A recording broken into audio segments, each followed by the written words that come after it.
"'Tis the end of a big year," Joyce Donato observed with a hint of a wry grin, a mere roll of those clear blue eyes.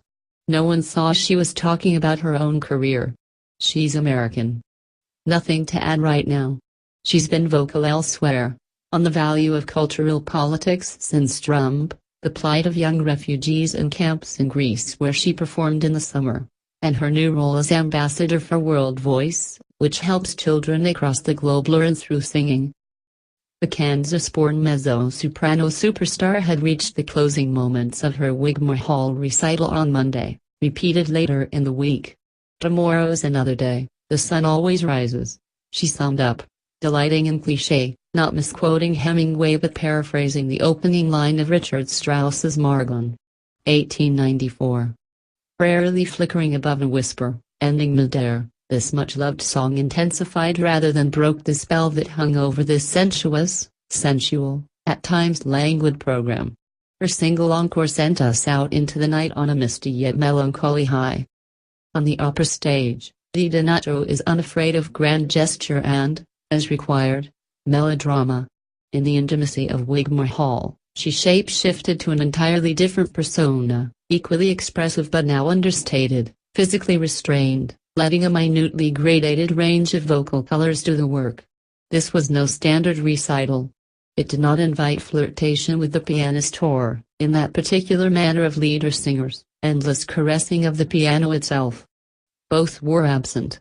Instead, her musical partner was the Brentano string quartet. After Strauss's 5 early songs, Opus 21, here agreeable as warm-up works of yearning charm, Donato and the quartet performed Debussy's sexy chansons de bolitas, 1897-8.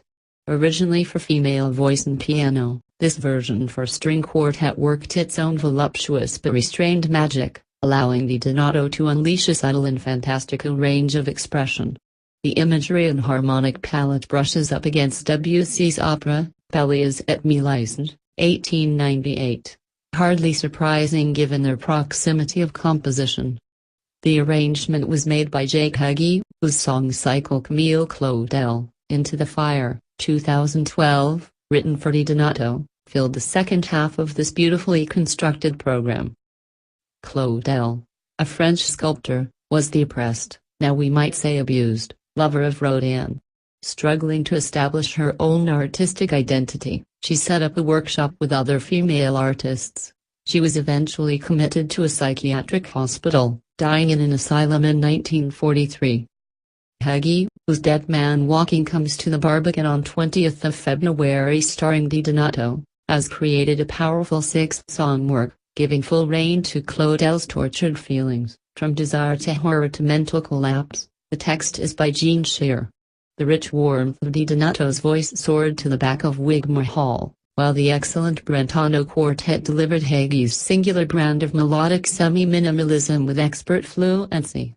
They also played the one-movement molto adagio sempre cantante doloroso, My Soul is Exceeding Sorrowful Even Unto Death, by the 17-year-old Guillaume Lecoux, 1870-94. A strange but agile work by the scarcely known Belgian who died early of typhoid.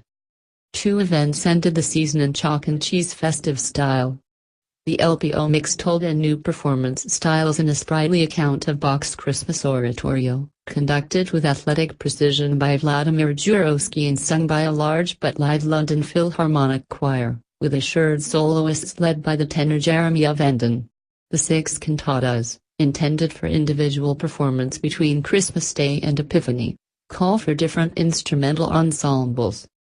Trumpets and drums herald the birth of Christ, pastoral woodwind carol the shepherds in the fields, a pair of horns announce the circumcision. All ends with victory over death and damnation. Special praise to violinists Kevin Lynn and Tanya Mazzetti, to the nimble, unfussy continuo players and to principal trumpet Paul Beniston.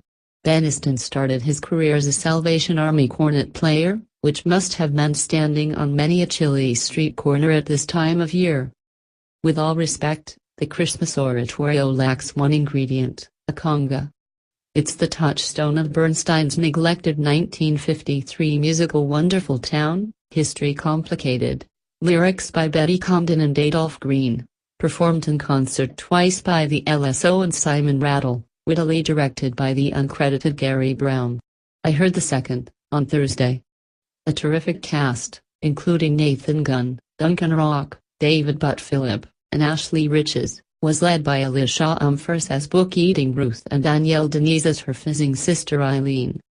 Rattle has had this score in his blood since 1999 Emmy recording with BCMG in London. Voices directed by Simon Halsey, now Supremo of the London Symphony Chorus. And amid these long loyalties, nice to see Mark Elder grinning in the audience. He staged Wonderful Town with the Halley and Manchester Royal Exchange in 2012, having been introduced to it by Rattle. The LSO was amplified with luscious, moody saxophones who, like the brass, made sure every player knew how to swing. Rattle applies the same wild-eyed energy to Broadway as to Bird Whistle, or anything else. By the end, cast and half the chorus were congaing round the hall. On stage, anarchy reigned with so many musicians wearing big white rattle wigs you couldn't tell which was the conductor. More please. Certainly the most zany and joyous event of the year.